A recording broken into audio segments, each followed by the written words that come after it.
Uma boa noite a todos, espero que todos estejam bem, mais uma vez aqui nos encontrando. Nosso agradecimento a Deus, acima de tudo, pela vida, pela encarnação, por esses momentos importantes que temos juntos, que somos convidados ao aprendizado, às reflexões. Nosso agradecimento a Jesus, aos nossos espíritos protetores, o nosso pedido de paz, de assistência a todos nós, a todo o nosso planeta. Que assim seja, graças a Deus, graças a Jesus. Nós hoje falaremos sobre a paz, né? Uma palavrinha bem curta, mas que o seu significado é muito amplo, muito abrangente em toda a humanidade e em todos os mundos também. No livro Palavras de Vida Eterna, psicografado pelo Chico Xavier, ditado pelo Espírito Emmanuel, vamos ver 3 capítulos que falam sobre a paz. Primeiro, o capítulo 45, no sustento da paz. É uma passagem de Paulo: vivei em paz uns com os outros. Ali Emmanuel diz: costumamos referir-nos à guerra qual se ela fosse um fenômeno de política terrena, exclusivamente atribuível aos demandos de ditadores cruéis, quando todos somos intimados pela vida ao sustento da paz. Todos agimos uns sobre os outros e, ainda que a nossa influência pessoal se nos figure insignificante, ela não é menos viva na preservação da harmonia geral. A floresta é um espetáculo imponente da natureza, mas não se agigantou sem o concurso de sementes pequeninas. Nossa deficiência de análise quanto à contribuição individual no equilíbrio comum nasce, via de regra, da aflição doentia com que aguardamos ansiosamente os resultados de nossas ações, sequiosos de destaque pessoal no imediatismo da terra. Isso faz com que procedamos à maneira de alguém que se decidisse a levantar uma casa com total menosprezo pelas pedras, tijolos, parafusos e vigas, aparentemente sem importância, quando isoladamente considerados, mas indispensáveis à construção. Habituamo-nos frequentemente a maldizer o irmão que se fez delinquente, com absoluta descaridade para com a debilitação de caráter a que chegou, depois de longo processo obsessivo que lhe corroeu a resistência moral, quase sempre após fugirmos da providência fraterna ou da simples conversação esclarecedora, capazes de induzi-lo à vitória sobre as tentações que o levaram à falta consumada.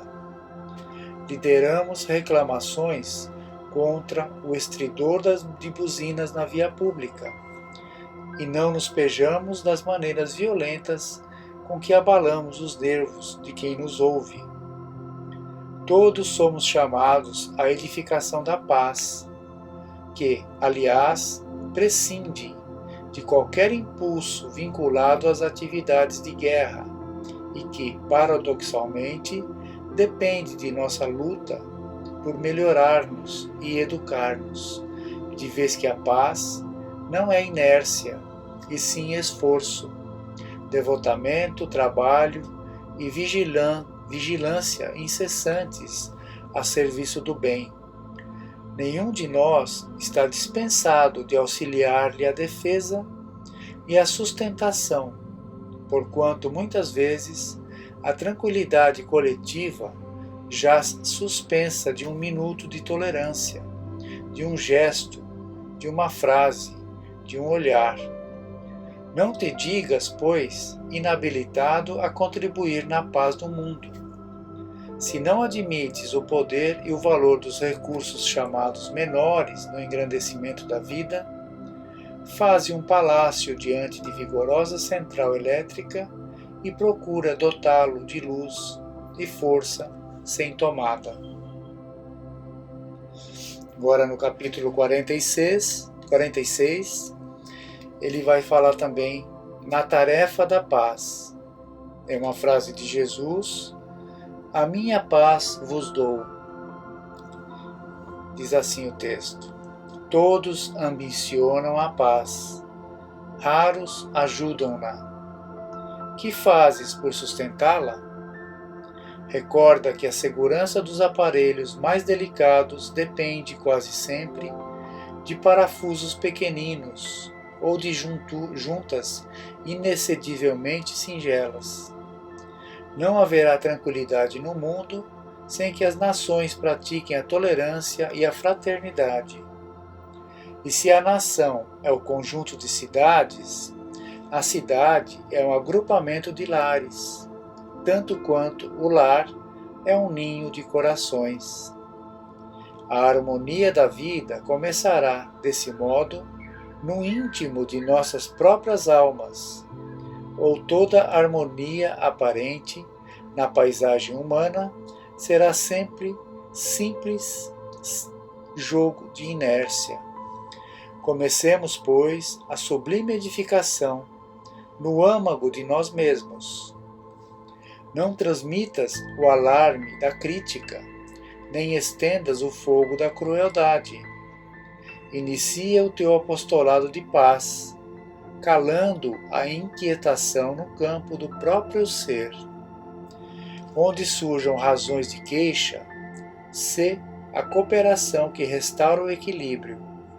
Onde medrem os espinhos de sofrimento, sê a consolação que refaz a esperança.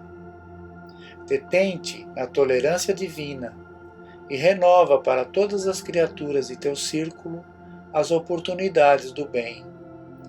Reafirma o compromisso de servir, silenciando sempre onde não possas agir em socorro do próximo. Ao preço da própria renunciação, disse-nos o Senhor: a minha paz vos dou. E para que a paz se faça na senda em que marchamos, é preciso que, à custa do nosso próprio esforço, se faça a paz em nós, a fim de que possamos irradiá-la em tudo, no amparo vivo aos outros. Completando então, agora o capítulo 47, estejamos em paz. Uma frase do Evangelho de João: paz seja convosco, de Jesus. Aí o texto diz assim: rujam tempestades em torno do teu caminho, tranquiliza o coração e segue em paz na direção do bem. Não carregues no pensamento o peso morto da aflição inútil. Refugia-te na cidadela interior do dever retamente cumprido e entrega à sabedoria divina a ansiedade que te procura, a feição de labareda invisível. Se alguém te recusa, aquieta-te e ora em favor dos irmãos desorientados e infelizes. Se alguma circunstância te contraria, asserena tua alma e espera que os acontecimentos te favoreçam. Lembra-te de que és chamado a viver um só dia de cada vez, sempre que o sol se levante. E por mais amplas se te façam as possibilidades, tornarás uma só refeição e vestirás um só traje de cada vez nas tarefas de cada dia. Eu vou reler essa frase. E por mais amplas se te façam as possibilidades, tomarás uma só refeição e vestirás um só traje de cada vez nas tarefas de cada dia. Embora te atormentes pela claridade diurna, a alvorada não brilhará antes da hora prevista. E embora te interesses pelo fruto de determinada árvore, não chegarás a colhê-la antes do justo momento. A pretexto, porém, de garantir a própria serenidade, não te demores na inércia. Mentaliza o bem e prossegue na construção do melhor, como quem sabe que a colheita farta pede terra abençoada pela charrua. Sejam quais forem as tuas dificuldades, lembra-te de que a paz é a segurança da vida. Não nos esqueçamos de que na hora da manjedoura, as vozes celestiais, após o louvor aos céus, expressaram votos de paz à terra, e depois da ressurreição, voltando gloriosamente ao convívio das criaturas, antes de qualquer plano de trabalho, disse Jesus aos discípulos espantados: a paz seja convosco. Então, terminando esses 3 textos aqui de Emmanuel, podemos concluir algumas coisas, lembrarmos sempre que a palavra paz esteve constantemente nos exemplos de Jesus, né? Não só nas suas palavras, mas também nas suas atitudes. Lembrar também que a paz começa em nós, dentro de cada um de nós, de cada espírito, por mais pequenos que nos achemos, por mais insignificantes que nos achemos, ou por achar que só nós não faremos diferença. Sim, tudo começa com as pequenas coisas na natureza.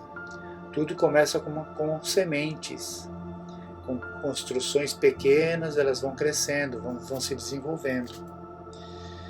Não devemos atribuir a paz só aos que os outros façam, que os outros tenham atitudes de paz, mas começarmos a exercitar, né, em nós mesmos, nos pequenos atos e nas palavras, principalmente. Paradoxalmente, como diz o texto, vivemos lutando com nossos pensamentos, a busca da paz de consciência. Quantos não gostariam de ter paz de consciência e vivem nessa luta interior, nessa luta íntima? Devemos orar por aqueles que ainda não entendem a necessidade da prática da paz, nos seus mínimos gestos, e se deixam levar pelo materialismo, que é o de seu adversário direto, através do orgulho, através do egoísmo, da sede de poder, da sede de riquezas, etc, etc. Então que possamos vibrar pela paz, mas que ela também se faça presente no íntimo de cada um de nós, através das nossas atitudes, das nossas palavras ou do nosso calar. Muitas vezes é o mais aconselhável, nos calarmos diante de muitas situações, de julgamentos, de respostas ali que daríamos. Então, estaremos exercitando a paz, nos calando. Que esses textos possam nos trazer consolo, nos trazer esperança e nos trazer a paz tão necessária para cada um de nós. Que Jesus nos abençoe, fiquemos todos em paz e tenham todos uma boa semana.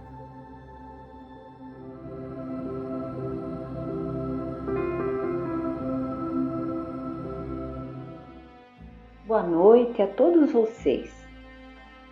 Vamos nessa noite fazer um apanhado do capítulo 1 do Livro dos Espíritos, na sua parte 3ª. O nome é O Conhecimento da Lei Natural. Então vamos à questão 619, em que Kardec pergunta aos espíritos: a todos os homens facultou Deus os meios de conhecerem sua lei? E vem a resposta dos espíritos: todos podem conhecê-la, mas nem todos a compreendem. Os homens de bem e os que se decidem a investigá-la são os que melhor a compreendem. Todos, entretanto, a compreenderão um dia, porquanto forçoso é que o progresso se efetue. Aí vem o comentário de Kardec. A justiça das diversas encarnações do homem é uma consequência desse princípio, pois que em cada nova existência sua inteligência se acha mais desenvolvida e ele compreende melhor o que é o bem e o que é o mal. Se numa existência apenas tudo lhe devesse ficar ultimado, quer dizer, tudo devesse ficar construído numa só existência, qual seria a sorte de tantos milhões de seres que morrem todos os dias no embrutecimento da selvageria ou nas trevas da ignorância, sem que deles tenha dependido o se instruírem? Aí nós vamos para a questão 620. Antes de se unir ao corpo, a alma compreende melhor a lei de Deus do que depois de encarnada? E a resposta dos espíritos: compreende-a de acordo com o grau de perfeição que tem atingido, e dela guarda a intuição quando unida ao corpo. Os maus instintos, porém, fazem ordinariamente que o homem a esqueça. Aqui então tem uma pergunta brilhante da parte de Kardec. Nessa pergunta ele demonstra o quanto ele conhecia sobre aquele assunto. Porque pensemos aqui, só pode fazer boas perguntas aquele que conhece o assunto. Por exemplo, um jornalista, para saber perguntar e fazer uma boa entrevista, ele tem que conhecer aquele assunto. Assim também Kardec. Então vamos a essa questão que, no meu modo de ver, é uma das mais importantes, a questão 621. Então Kardec vai perguntar aos espíritos: onde está escrita a lei de Deus? Onde ela está escrita, né? Quem é que... em que lugar está escrito essa lei? E os espíritos respondem: na consciência. Então, nós podemos notar no livro Fonte Viva, por Emmanuel, e Psicografia do Chico Xavier, no seu capítulo 30, cujo título é Educa. Aí Emmanuel vai dizer: também o Espírito traz consigo o gene da divindade. Daí, nós podemos concluir que possuímos o gene do Criador e, por isso, suas leis estão na nossa consciência. Somos parte dessa divindade. Isso, além de ser esclarecedor, é maravilhoso. Mostra que somos filhos do Criador, que seu gene divino habita em todos nós, desde aquele que está no início da caminhada até aquele que já atingiu a angelitude. Basta que trabalhemos esse gene em nós. É para isso, por esse motivo, não existe um prazo. Nós somos imortais. E quanto mais rápido nós desenvolvemos esse gene em nós, mais rápido atingiremos essa felicidade. Então, passemos agora para a questão 622. Confiou Deus a certos homens a missão de revelarem a sua lei? A resposta dos espíritos: indubitavelmente, em todos os tempos houve homens que tiveram essa missão. São espíritos superiores que encarnam com o fim de fazer progredir a humanidade. Próxima questão. O que hão pretendido instruir os homens na lei de Deus não se tem enganado algumas vezes, fazendo-os transviar-se por meio de falsos princípios? A resposta dos espíritos: certamente hão dado causa a que os homens se transviassem, aqueles que não eram inspirados por Deus e que, por ambição, tomaram sobre si um encargo que lhes não fora cometido. Quer dizer, aí no caso são os falsos profetas, não é? Todavia, como eles eram afinal homens de gênio, mesmo entre os erros que ensinaram, grandes verdades muitas vezes se encontram. Próxima pergunta. Qual o caráter do verdadeiro profeta? A resposta dos Espíritos. O verdadeiro profeta é um homem de bem, inspirado por Deus. Podeis reconhecê-lo pelas suas palavras e pelos seus atos. Impossível é que Deus se sirva da boca do mentiroso para ensinar a verdade. Agora, uma questão de suma importância. A questão 625. Qual o tipo mais perfeito que Deus tem oferecido ao homem para lhe servir de guia e modelo? A resposta dos Espíritos. Vede Jesus. Bom, aqui nós podemos perceber que Jesus é o modelo, a rota que temos que seguir para chegar a Deus.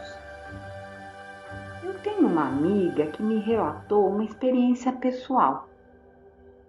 Ela ia para Uberaba, naquela época antiga, a fim de conhecer os trabalhos e talvez conseguir se aproximar do Chico Xavier, quando ele ainda estava lá em Uberaba fazendo seus trabalhos. Disse ela que levou uma relação de perguntas e comentários que iria compartilhar com o Chico, caso ela conseguisse se aproximar dele. Enfim, na ocasião ela conseguiu ficar ao lado dele, mas não conseguiu nem se pronunciar e muito menos travar uma conversa ali. Disse que sua vibração, a vibração do Chico, era tão intensa que ela ficou estática, não conseguindo pronunciar uma só palavra. Tal o seu carisma, tal aquela vibração que ele possuía. A partir daí, podemos compreender que aqueles homens da época poderiam sentir diante de Jesus. Vemos casos como Públio Lentulus no romance Há 2000 anos, ou quando Saulo se encontrou com o mestre na entrada de Damasco. A simples aproximação de Jesus os paralisou. Então podemos entender o que teria sido o carisma do mestre, a sua vibração. E não estamos falando aqui dos apóstolos que já faziam parte de um programa estabelecido, mas dos 500 da Galileia, que o seguiam simplesmente pela sua presença forte, pelo seu magnetismo, o seu carisma, pela sua palavra. E a afirmação do mestre é que todos nós chegaremos à perfeição, que certamente é relativa, pois nunca chegaremos ao Criador. Os talentos foram depositados em germe dentro de cada um de nós e devem ser desenvolvidos. Temos o gene da divindade, como foi falado atrás. Para isso temos o tempo, e esse tempo ele é infinito. Portanto, se o talento é o carisma, é porque você desenvolveu esse talento ao longo da sua caminhada. Mas isso não impede que o teu vizinho tenha desenvolvido outros talentos que você ainda não tenha tido oportunidade de desenvolver. Portanto, cada um de nós traz as marcas do seu esforço pessoal em determinados quesitos. Somos o produto de diversas vivências e diversas encarnações e já passamos por todos os reinos. Por isso, não podemos ser iguais.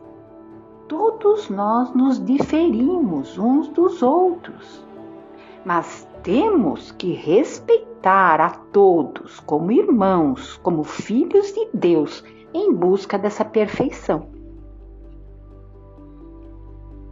Agora então, vamos ler 3 passagens mostrando os ensinamentos do Mestre sobre o amor.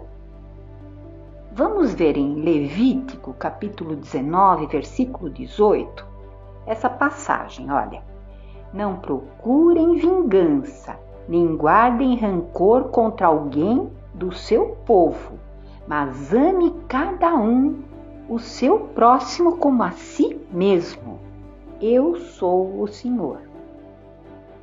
Aí vem uma passagem de Mateus, no capítulo 22, versículos 34 a 40. Então ele vai dizer: amarás ao Senhor teu Deus de todo o teu coração e de toda a tua alma e de todo o teu entendimento. Esse é o maior mandamento. E o segundo, semelhante a este, é: amarás ao teu próximo como a ti mesmo. Esses 2 mandamentos contêm toda a lei e os profetas. Quando Jesus estava já terminando a sua missão aqui na terra, quando encarnado, aí sim, ele vai se colocar como modelo de amor. E isso está em João, capítulo 13, versículo 34 e 35. Então ele vai dizer: um novo mandamento vos dou, que vos ameis uns aos outros como eu vos amei. Está vendo que é diferente amar ao próximo como a si mesmo? No final da sua missão, Jesus vai dizer que vos ameis uns aos outros como eu vos amei. Acredito que aqui nada mais possamos acrescentar. Tudo vai ficar muito pequeno ao lado dessas palavras do Mestre. Apenas vamos repetir essas palavras como se fosse um eco nas nossas vidas. Amai-vos uns aos outros como eu vos amei. Pai nosso que estais no céu, santificado seja o vosso nome.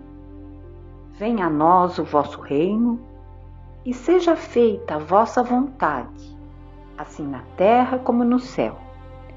O pão nosso de cada dia nos dai hoje, Senhor.